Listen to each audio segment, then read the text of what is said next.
What's going on, everybody? Happy Monday, except it's still not. Nothing happy about it, but we're getting through it.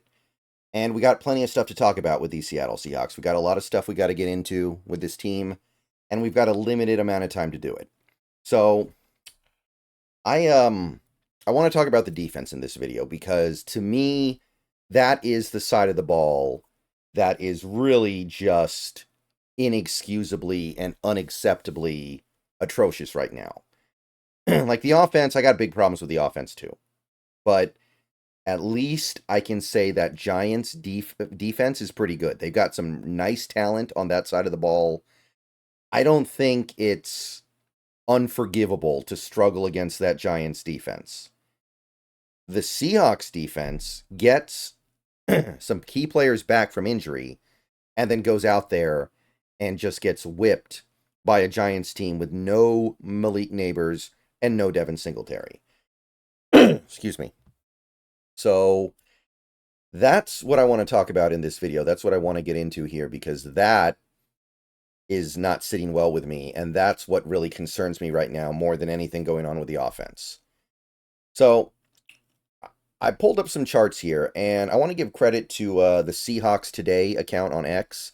He posted something there that kind of got me thinking about this, and it got me to do a little bit of digging into Ben B. Baldwin's website here, RBSDM. And he kind of inspired what I'm talking about in this video. So shout out to him. Basically, well, before we get into any of the data here, I want to ask, and you can go ahead and leave a comment down below with your answer if you would like to. How good do you think the Seahawks defense is right now through the first 5 games? As of right now, what do you think about the Seahawks defense? I think most people are probably going to answer horrible to that. They're going to answer terribly because it's not really fair, right? We're coming off 2 games where the defense played as badly as you can, and that's going to skew perception. Now, in reality, I think if you actually break it down, Week 1, defense is excellent. Week 2, defense is okay. Week 3, defense is excellent, but it's easy mode. It's not even really fair. Week 4, it's terrible, but with valid excuses. Week 5, it's terrible with no valid excuse. I think if you added that all up, you'd probably come out, they're like average, right? They're an average defense. And if you're looking at the EPA chart here, the XY graph of EPA, and if you use this, and I think this is a great tool to use for this kind of stuff, they're a little better than that.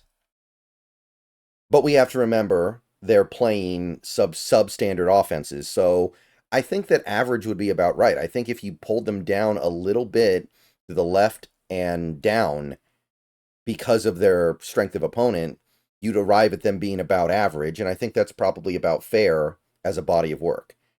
By the way, this chart, for those of you who are unfamiliar with this site, basically the x-axis is dropback EPA per play, and the y is rush EPA per play allowed. So you want to be in the top right. Top right's good. Bottom left is bad. The top left is really good against the run, really bad against the pass. And then the bottom right is really good against the pass, really bad against the run.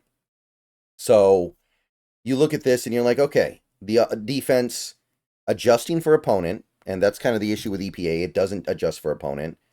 Defense is about average. But what really struck me, and this is what Seahawks Today talked about last night on Twitter a little bit, or X, the defense is very cleanly split across one particular situation.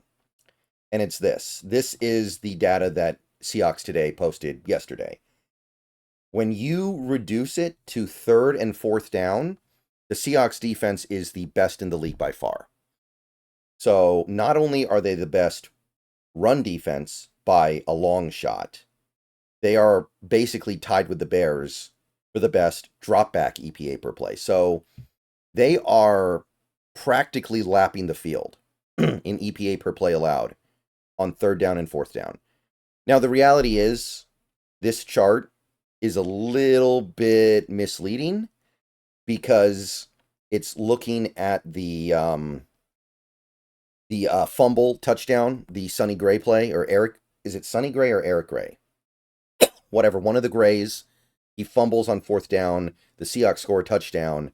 Like, that's why the rush EPA per play allowed is so low, because of that one play. If you take out fourth down completely, the Seahawks are still doing very well, but you can see that they're second in dropback EPA per play allowed, and they're above average, but not exceedingly notable in rush EPA per play allowed.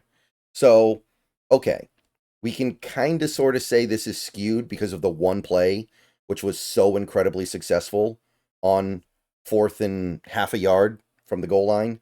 Literally as big an EPA swing as you can have. But look at how much better the Seahawks defense is here.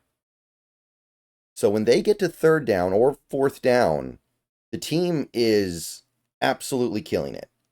And we are 5 games in. It's a pretty decent sample size. By the way, all of these charts, they do not take into account tonight's game, obviously, because tonight's game hasn't played yet. So this isn't everything from week 5, but it's everything except tonight's game from week 5. So this is really, really notable. This is really, really stand out because, again, our perception is that the defense is bad. And right now, I think that's a fair assessment. I don't necessarily agree with it. I'm more, they're average. They're good in some areas, bad in other areas, and they've kind of come out average. But third down's the money down. I've made videos about this. Third down success, offensively and defensively, is the best predictor of success in the NFL.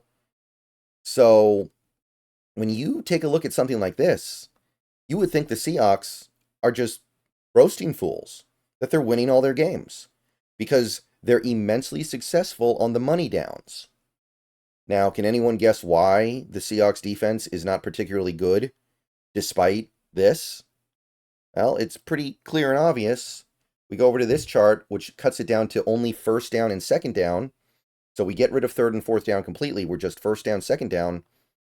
The Seahawks are in the lower left, which is where you don't want to be. In fact, if you were to use like diagonal stripes to separate teams out into tiers, the Seahawks would be certainly in the bottom 4, right? With the Rams, Cardinals, Bengals, and, well, Seahawks. To be specific, they are almost one of 2 teams to have a positive EPA per play allowed on rushing plays, and they are bottom 5 in EPA per dropback. So, in this regard, on the early downs, they're terrible. One of the worst. And I don't know if this is the opposite of previous seasons under Carroll, but it is a little bit of a departure from what we're used to, because I think we as Seahawks fans are used to being very bad on third down and probably having decent success on the earlier downs, which leads to more third downs, which leads to more frustration. But the thing that stands out to me here is not so much just the fact that it's happening, it's why is this happening? How does it make sense that this team is atrocious on first and second down, but then you get to third and fourth down and they're the 85 Bears? Like, they're so much better than everyone else, you may as well make that comparison there. I think what this says to me, just speaking broadly, without trying to get into exact specifics here, is this is very much reflective of the fact that they don't really have the horses up front on run defense. They can't really do that yet because they want to play with those 2 down linemen, which is something that we've talked about on this channel for years now, using 2 down linemen. They want to play like that. A lot of teams are playing like that. I see it all over the league now. Teams playing with 2 down linemen, but they do not have the personnel to pull it off without Byron Murphy. And thinking about these last 2 games, where the Seahawks have been pretty good on third down. Against the Lions' great offense went 3 for 6 on third down. It's not great defensively, but it's pretty good. And the Seahawks also had okay success against the Giants on third down, what that says is they're getting a pass rush.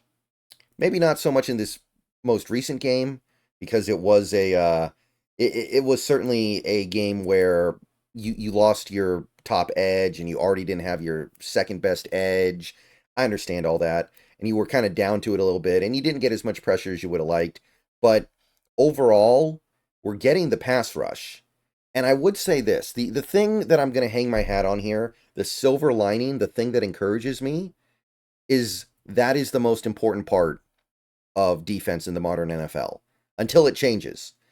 If you can get after the quarterback and apply pressure in combination with our extremely talented secondary, not necessarily playing like it right now, but generally speaking, you'd say they're very talented, you have done most of the work. But on the early downs, when the running game is more of an option, when teams have the ability to freely choose from a balanced playbook, because on third down and fourth down, we all know they're leaning heavily towards throwing the ball, because most third downs and fourth downs are passing situations. Excuse me. We